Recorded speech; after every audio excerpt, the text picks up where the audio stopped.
Dear student, আজি 2022 চনৰ উচ্চতৰ মাধ্যমিক চূড়ান্ত পৰীক্ষাত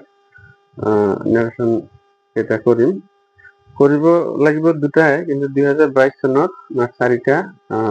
প্ৰশ্ন দিয়া আছিলে, নিৰীক্ষণ দিয়া আছিলে। তো চোৱা এটা এটাই কৰো। 1 নম্বৰ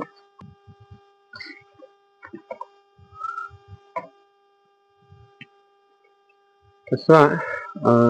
2022 চনৰ চূড়ান্ত পৰীক্ষা, উচ্চতৰ মাধ্যমিক বিদ্যালয়ৰ চূড়ান্ত পৰীক্ষাৰ সেকশন সি গ্ৰামাৰ সেকশন 5 নম্বৰৰ এই প্ৰশ্নটি আছিলে, why are not you wearing shoes? The teacher asked the girl. My mother did not bring them down from the shelf, she answered simply. Quoting স্পষ্টটি আছিল, the teacher asked the girl. The teacher এতিয়া যেহেতু আমাৰ reported speech যিখিনি আছে এইটো ডব্লিউএছ question ৱাৰ্ডেৰে আৰম্ভ হোৱা, গতিকে আমি এইটো কমা ইনভাৰ্টেড কমাত পৰিৱৰ্তন কি লিখিম, সেইবোৰ লিখিম হোৱাই। তাৰপিছত আমি হোৱাইটো কমা ইনভাৰ্টেড কমাত ঠাইত লিখাৰ পিছত এইটো নাই বুলি ধৰো। are not you wearing shoes, এটা আমি কি এফাৰ্মেটিভ ফৰ্মত ল'ব লাগে। you are not wearing shoes, you মানে কোন, যিহেতু ছোৱালীজনী কৈছিল why she, এইটো you are not ইয়াতে আছে বুলি ধৰি ল'ব লাগিব are not টো। গতিকে কি হ'ব, you মানে এই গাৰ্ল ছোৱালীজনী কৈছিল টিচাৰে you ডাইৰেক্ট কৈছিল you বুলি, আমি কওঁতে কি বুলি ক'ম, she বুলি ক'ম। she was not wearing, she was not wearing shoes। এইখিনি হ'ব আমাৰ প্ৰথম পাৰ্টখিনি। তাৰপিছত আমাৰ নেক্সট পাৰ্টটো কি আছে, my mother did not bring them down from the shelf। মোৰ মায়ে মানে সেইবোৰ মানে জোতা কি কৰিছিল, শেল্ফৰ পৰা উলিয়াই দিয়া নাছিল। she answered simply, তাই মানে চিম্পলি উত্তৰ দিছিল। গতিকে আমাৰ ইয়াতে কি ৰিপৰ্টিং স্পিচ এইখিনি, গতিকে আমি আকৌ নতুনকৈ যেতিয়া লিখিম কি লিখিম দেখা নাছিল, তো কি হ'ব, she answered simply, she answered বা replied simply।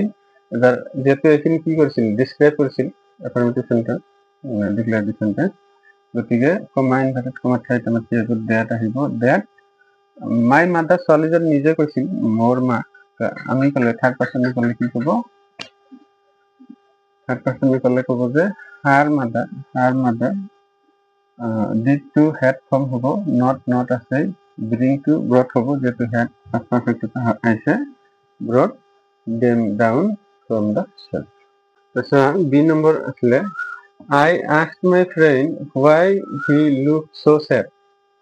He replied that his father was seriously ill and there was little hope for his recovery. Answer, তো প্রথম সেন্টেন্সখিনি আমি যেটি ইনডাইরেক্ট আছে আমি ডাইরেক্ট মেনশন করিম। তো I asked my friend, I said, আমার কি হ'ব, হোৱাই লিখাৰ পিছত এইটো প্ৰেজেন্ট ফৰ্মত যাব, পাছত আছে আৰু কোৱেশ্চন কৰিব লাগিব, do you look so sad? তোমাক কিয় ইমান দুঃখিত দেখা যায়। এবার তাৰপিছত নেক্সট সেন্টেন্সটোত he replied, গতিকে আমি লিখিম he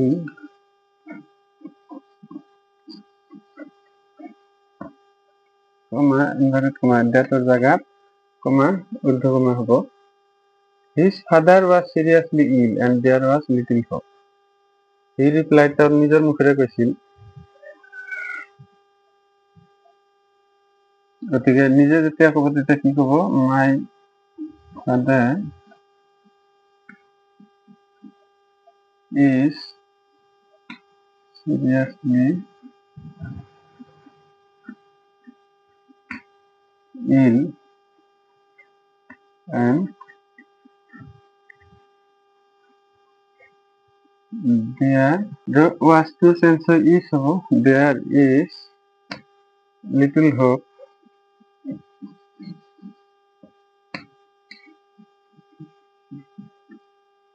for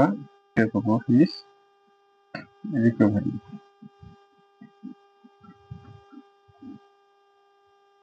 inverted comma এখিনি হ'ব তো এইটো answer হ'ব যে I asked my friend why he looked so sad. এটি যাতে আমি ডাইরেক্ট নারেশন করি যে I said to my friend do why do you এটো যেহেতু সিম্পল প্রেজেন্টত লিখিব লাগিব আৰু ইন্টাৰগেটিভ সেন্টেন্স হ'ব লাগিব গতিকে do আহিব you যেহেতু ল'ব লাগিব do you look so sad তাৰ পিছৰখিনি he replied that এটো যেহেতু ডিক্লেৰেটিভ সেন্টেন্স আছিল গতিকে কি হ'ব ডেটৰ জাগাত কমা ইনভাৰ্টেড কমা his father যেতিয়া ডাইৰেক্ট ক'ব তেতিয়া কি হ'ব my father was to is হ'ব seriously ill and there was to আকৌ is হ'ব with little hope for his recovery. ঠিক আছে চোৱা 2022 চনৰ মানে 4টা কোৱেশ্চন দিয়া আছিলে দুটা এনসাৰ কৰিব লাগে তো এইটো আছিল সি number my friend said to me I am very thirsty please give me a glass of water. তো answer কি হ'ব my friend told me my friend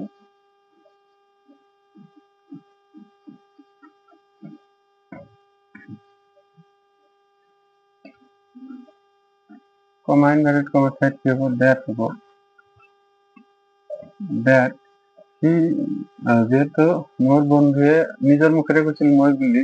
এবাৰ আনে ক'লে কি হি বুলি ক'ব he was very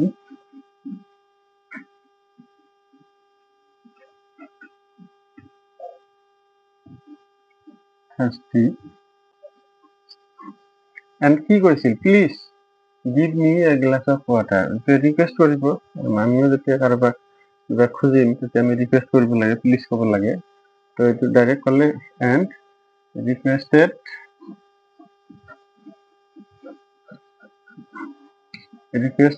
ৰিকুৱেষ্ট কৰিছিল কি কৰিবলৈ to give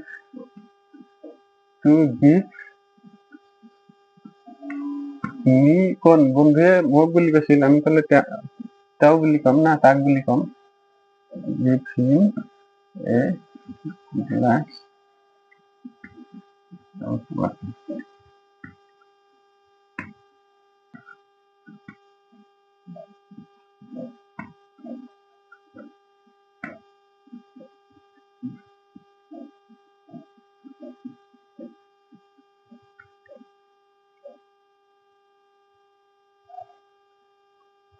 গতিকে আমাৰ এনসাৰ হ'ব কি যে my friend said to পৰিৱৰ্তে told me comma inverted comma side that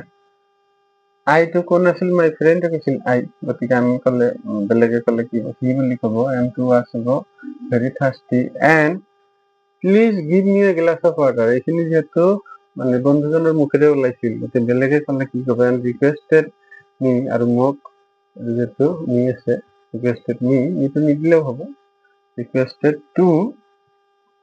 কি কৰিবলৈ give me কোন এই বন্ধুজনে me বুলি কৈছিল আমি ক'লে him বুলি কম him a glass of water এতিয়া চোৱা এই এনসাৰটো কিন্তু 2017 প্ৰশ্ন হিসাবে আহিছিল এইটো তাৰমানে 2017 এইচএস ফাইনেলৰ 2017 এইটো কোৱেশ্চন আহিছিল এনসাৰ কৰিবলৈ তাৰমানে ইনডাইৰেক্ট নাৰেশনত দিয়া আছিল ডাইৰেক্ট কৰিব লগা আছিল সেইকাৰণে মই কি কৰিছিলো যে মানে লাষ্ট 10 years at least যদি মানে যিখিনি পৰীক্ষাৰ কোৱেশ্চন সেই কোৱেশ্চনখিনি যদি সলিউশন কৰা শিকা এফালে তুমি দিব লগা পৰীক্ষাটো সবা ম্যাক্সিমাম কমন থাকিব মানে ডাইৰেক্ট কোৱেশ্চন বিলাক পাবা সেইকাৰণে মই এইটো চিন্তা কৰিছিলো যে মানে বছৰ আগৰ পৰা সলিউশনখিনি দিও এইখিনি যদি হাই সেকেন্ডাৰী ছাত্ৰ ছাত্ৰীবিলাকে মানে কৰি থাকে ফলো কৰে তেওঁলোকে যেতিয়া পৰীক্ষা দিব যাব তেতিয়া সবকে ডাইৰেক্ট কোৱেশ্চনটো কমন চোৱা 2 নম্বৰ আছিল Rina asked the boy what the matter was and why he was crying. এখানে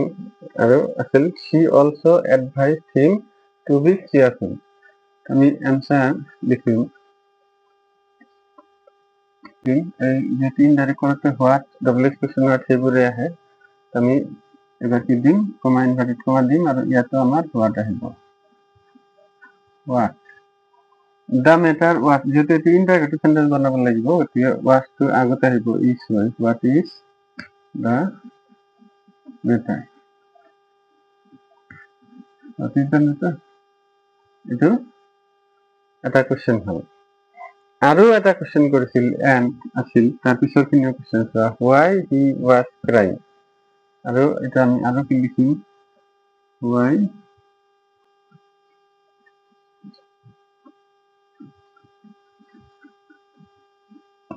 why are you crying তাৰপিছত কি কৰিছিল she also advised মানে she মানে Rina she also advised him to be cheerful so এইটো এনেকে যদি শর্টকাট করে লিখা বেশ she added তা আৰু এড কৰিছিল কমা ইনভাৰ্টেড কমা কি কৰিবলৈ be cheerful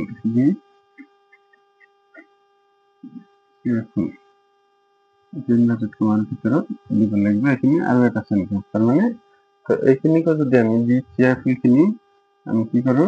যাতে ইনভাৰ্টেড মানে ইনডাইৰেক্ট নাৰেশন কৰিম তেতিয়া এনেকুৱা হ'ব she was advised she also advised আৰু এডভাইস কৰিছিল কি তাক মানে ল'ৰাজনক টু বি চেয়াৰফুল গতিকে ডাইৰেক্ট কওঁতে কি ক'ব বি চেয়াৰফুল এনেকে ক'ব আৰু চোৱা এইটো কিন্তু তোমাৰ 2019 চনত কিন্তু এইটো প্ৰশ্ন আকাৰে আহিছিল তাৰমানে ডাইৰেক্ট নাৰেশনত দিয়া আছিল 2019 চনত এইটো কি কৰিব লাগে মানে ইনডাইৰেক্ট কৰিব লাগে এতিয়া চোৱা মই প্ৰথমতে কৈছিলো যে আমি আগৰ চনবিলাক প্ৰিভিয়াস ইয়াৰৰ কোৱেশ্চনবিলাক যদি সলভ কৰো কি হয় আমি পৰীক্ষা দিব লগা যেটো পৰীক্ষা থাকিব তাতে কিন্তু আমাৰ ডাইৰেক্ট কমন আহিব পাৰে চোৱা 2019 এৰ মোৰ আপলোড কৰা আছে 2019 চনতো এটো কোৱেশ্চন দিয়া আছিল আমি এটো आंसर লিখিব লগা আছিল তেতিয়া আৰু এটো 2022 চন 22 চনতো কি আছে চোৱা এটো মানে প্ৰশ্নটো বেলেগ কিন্তু যদি आंसर হবে आंसरটো প্ৰশ্ন হিসাবে দিছিল 2019 গতিকে আমি প্ৰিভিয়াস ইয়াৰৰ কোৱেশ্চন বিলাক যিমান পাৰো সলভ কৰিলে আমাৰ কি হ'ব সুবিধা হ'ব ধন্যবাদ